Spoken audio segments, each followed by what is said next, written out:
B106.7, where you're born on May 20th. Yes!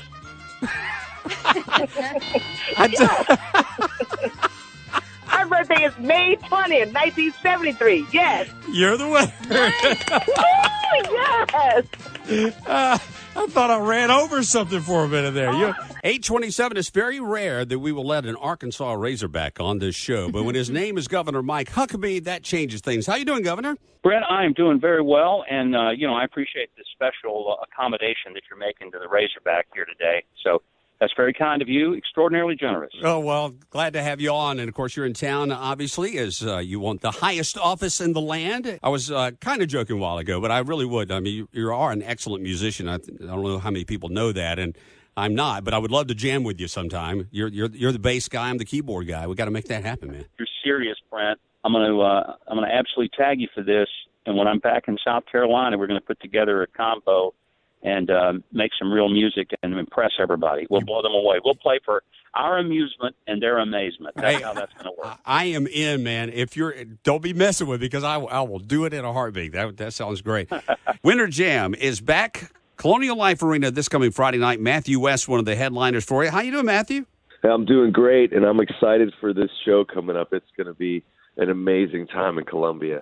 To many other young people who are battling addiction, and a reminder for all your listeners today that grace wins every single time. Grace wins. Here's Matthew West on B106.7. Joe Pollock with us from Bojangles, getting ready for the Bojangles Bash.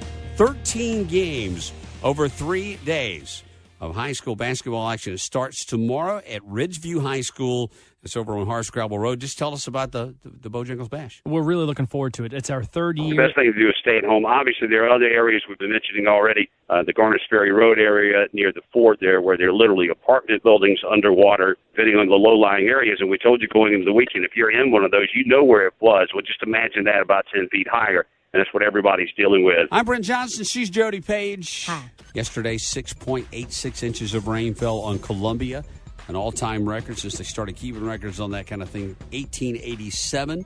The boil water advisory you need to know about. Those of you that have water, you need to boil it. And that means a vigorous boil of at least a minute once it starts rolling. Mama Jody says, wouldn't hurt to make it 5 minutes just to be safe. If you don't have water, they're being honest, it could take 2, 3, even 4 days to have it restored. The worst rainfall in the recorded history of the Midlands will continue for the next few hours as we have another band of thunderstorms coming through again on the radar, going east to west, coming in that same little path from Myrtle Beach to Columbia is happening right now.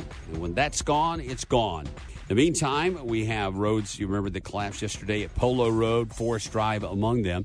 Our bridges, although we have a few that washed out yesterday, some of the smaller bridges. Also, it's my daughter Ellen's birthday. Yay! You know, I'm not wired like everybody else is. Literally, my mind is not capable of storing memories like a lot of people's. So, I have very few childhood memories, for example, whereas others can tell you minute details from first grade. I can't do that. So it has to be impactful for my brain to store it. But I can tell you many details what happened on March 22nd of 2004. I witnessed the birth of our daughter, Ellen, and it changed me forever. I've always believed in miracles, but once you see a child born, your child born, you truly understand miracles. And I still marvel at that day.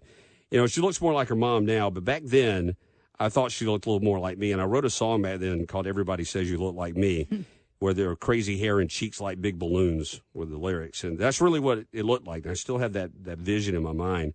And the song goes on to say, everybody says I walk on air because I can't imagine life without you here. And that's what it still feels like for me. And, months later after she was born, when it was revealed she had challenges from a stroke, I witnessed part 2 of a miracle. A little girl who couldn't walk at 2, who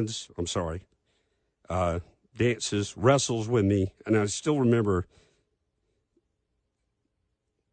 the daddy-daughter dance and just thanking God with every step. And I'm so grateful.